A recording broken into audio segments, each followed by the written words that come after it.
Hi friends, இன்னைக்கு ஹெல்தியாகவும் டேஸ்ட்டாகவும் குழம்பு தான் பார்க்க போகிறோம். இதுக்கு சைடிஷ்னு ஒரே ஒரு அப்பளம் மட்டும் இருந்தாவே போதும், ஒரு தட்டு சோறு சாப்பிடுவாங்க. அந்த அளவுக்கு டேஸ்ட்டாக இருக்கும். வாங்க எப்படி செய்யலான்னு பார்க்கலாம். 2 கைப்பிடி அளவுக்கு ஃப்ரெஷ்ஷான கருவேப்பிலை, 1/2 டீஸ்பூன் மிளகு சேர்த்து மைய பேஸ்ட்டாக அரைச்சி எடுத்துக்கிட்டு வந்திருக்கேன்.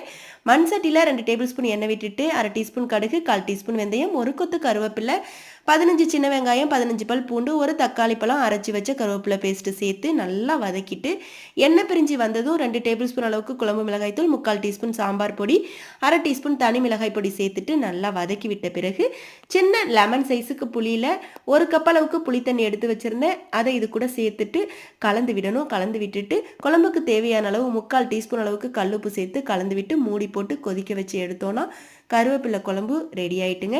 ரொம்ப அருமையாக இருக்கும், ஹெல்த்தியானதும் கூட. ட்ரை பண்ணி பாருங்கள். ட்ரை பண்ணி பார்த்துட்டு வீடியோ பிடிச்சிருந்தா லைக் பண்ணுங்கள்.